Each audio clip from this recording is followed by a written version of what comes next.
Hey, how's it going, everyone? Today I have three brand new grab and go coolers. This is unit number one. They're all at three different locations. They are all not cooling. They were shipped. They're not cooling. So let's go through our general checks. First thing, evap coil not iced up. Evap fan is running and compressor is running. So the work order said they thought the compressor might be bad. Our compressor is running. Our condenser fan is running, which means we have to gauge up here. Okay, we did all our checks. So let's go ahead and see, and we have not much gas in there, 1.6 psi. So I'm going to leave that 1.6 in. That's enough for our trace amount, okay? And we're going to pump up with nitrogen, and we are going for a leak test. So you can see there, 83.7. So let's go ahead. Let's go check our usual suspects. We'll go check our evaporator coil. The fact that there's no refrigerant in there. Sometimes they'll ship the units with no refrigerant. I've had this happen before, so let's not rule everything out. We may not have a leak. Okay, we're going to go check all of the braze joints. Okay, that's probably going to be the most common place for a leak. And when I come down here, look at that. We got some oil. All right, so there's a big clue. Okay, we're going to have a leak somewhere down here in the condensing unit. So that helps us tremendously. Now let's go ahead and see if we get any hits here.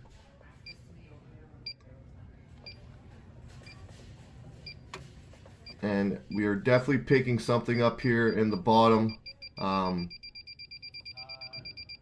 Somewhere in this section here, it's a pretty big leak from the looks of it. And let's just go see if we can pinpoint, and look at that. On the filter dryer, looks like one of these braze joints has a leak. Alright, so let's just confirm where the leak is. There's two pipes here going into the filter dryer. One is for kind of an access port, and you can kind of see on the left hand line there, see the bubbles. So this would be a good time to have that leak, the soap with like the sponge in it. I don't really stock that one anymore, but for these types of leaks it's good for that. But let's really zoom in here so I know where I need to braze, and you can see it there right on the left hand pipe. If you watch closely near the center, right there we go. So our leak is right there. So let's go ahead and braze this up. And as I was filming this, I got a phone call, so it cut the footage. Sorry about that. That's just how the iPhone works. It will not videotape while the phone's ringing. So let's get our mirror in there. Everything's good. And we put that Selfos on really thick. It's not always all about looks. You know, we want to make sure this thing does not leak. And looks like we have no more bubbles there. So I'm pretty confident we got the leak. Obviously, we're going to do our standing nitrogen test and confirm that there's no leaks in here. But everything is looking good to me. But let's definitely hit this up quickly with our electronic leak detector. And we're getting no beeps, so I'm content with that. And so I like to get in this habit here of clean up all the oil. You don't want the next tech coming in and chasing a leak that doesn't exist. So just get in that habit. All right, so we're at 33 degrees. And you can see our saturation temperature is 16. Sorry, I didn't bring my other phone here, so it's kind of funny taping this part here. All right, so sorry, I was a little bit late filming that one. I didn't have my second phone, so I was trying to do the screen recording thing and whatever didn't quite work out. But so let's go figure out what our suction pressure should be. So we're going to take our current box temp, and we're going to subtract our evap TD, which in this case is 20 Fahrenheit. It's a reach-in, okay? Just because it's a grab and go, it's still qualified as a reach-in. So we're going to use that as our ballpark. So let's call it, we were 35 Fahrenheit. Let's subtract our evap TD, 20 Fahrenheit, and that gives us 15 Fahrenheit. I was getting 16 Fahrenheit, but you get the idea. We're in the ballpark, which gives us 36.3 psi. All right, so let's move on to unit number 2. We're at a different site now, different day. So let's go fire up the unit. Same thing, they got this one shipped and there was no cooling. This one also had a note that the compressor may be bad, so I think they had someone check it, but let's go through our checks. Let's do our stuff here, and I'm getting 2.4 amps on the compressor, so the compressor is pumping. Doesn't mean it's pumping efficiently, but let's go through everything. Our fan is running. It's been unplugged for a couple days, so I know the evaporator coil is not frozen. So that means it's time to gauge up, and let's see what's going on with this guy. And we are running in a deep vacuum here. So you know the routine. Let's go put in some nitrogen. Let's put in a trace amount of R290. And let's see if we can find this guy with our combustible leak detector. And, well, I don't think we're going to need the leak detector on this one. So we got a massive leak somewhere over here. So now that I'm looking back at the camera's actually showing where it is. The angle that I was looking from, I can't see in that corner. So I can hear it. So now looking back on it, this was a little bit of a struggle. I'm just checking the filter dryer where the previous leak was. It would make sense for it to be there, but it's definitely not there. So if we go here, you can see here it's leaking right out of one of these U-bends here. And if we really focus in here, look at this one right here. So right where we come into this condenser, and look at that. That pipe's completely busted off. Alright, so if we look here, the other unit had one pipe support. Okay, so see how this pipe just moves around so easily? So anything can happen during shipping. That thing got banged around. But it is what it is. So they shipped me out a brand new condenser. So I have replaced the condenser. So we're just going to do a quick leak test on this one.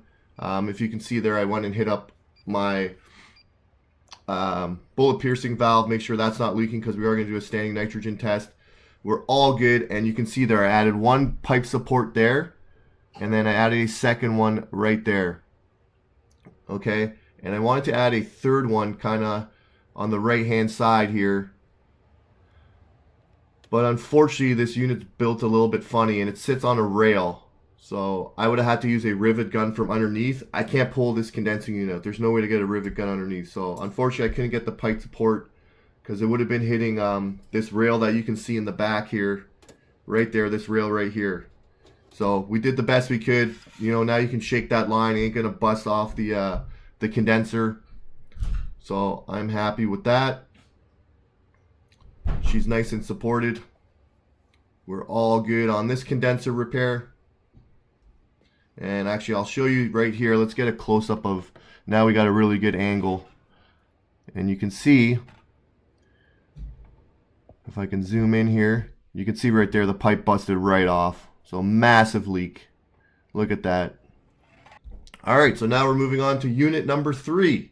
Alright, third location, final location. Alright, so I have fired up the unit. We're at 62, so same thing. This unit got shipped out. It didn't cool from day one. So let's go do our checks again. Evaporator fan is running. Compressor is running. You can see 1.7 amps, and we are running in a pretty deep vacuum. So I'm going to guess, you know, we most likely have a low charge, but let's go equalize the system here. Let's turn it off. Let's see if we have any gas in here at all. And let's come around, back around the unit and see if she stays in a vacuum. And as you can see, it's taking forever to get back even to 0 psi. So we got no gas in her. So same thing, trace amount of gas. Let's go pump in some nitrogen.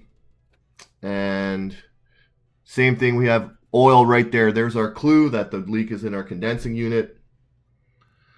So it's always nice when you have these hints. It's not always this simple. Let's go pump her up. And in this case, actually, I'm not going to put the trace amount of gas because we're empty. I'm not going to need the combustible leak detector. This is going to be a massive leak again. And let's check that filter dryer, and then, yeah, we have a leak again at the condenser unit, and looks like there's no pipe support. So probably during shipping or whatever, this pipe busted off again on the condenser. Look at the size of the leak. I had it up at 56, just running right through. So let's see if I can kind of zoom in here and shoot some soap on there. Not that I need it, but Look at that leak. This one's even worse than the last one. Okay. So that pipe has busted off once again, which means, guess what? We need another condenser. And there you can see, you just move the pipe slightly and the whole thing is moving. Okay, so even anyone servicing this, even if I change this condenser, anyone servicing this and they put a tap on the high side, they're going to bust this thing off. So let's do the right thing. Let's put in our pipe supports. You can see she's nice and sturdy now. Brand new condenser in there. And look at that. The next tech can just come in, you know, put in their access ports. Now, I didn't mention the other ones, but I did pinch off and take off that line tap. Okay, technically we're not allowed to leave any access ports on R290. And you can see there's a great shot of the leak. This one was the worst one out of the three. And just to emphasize here, I'm not throwing any shade at the manufacturer. I was just asked to come in on their behalf and repair it. We're at 26 Fahrenheit. We are all good here.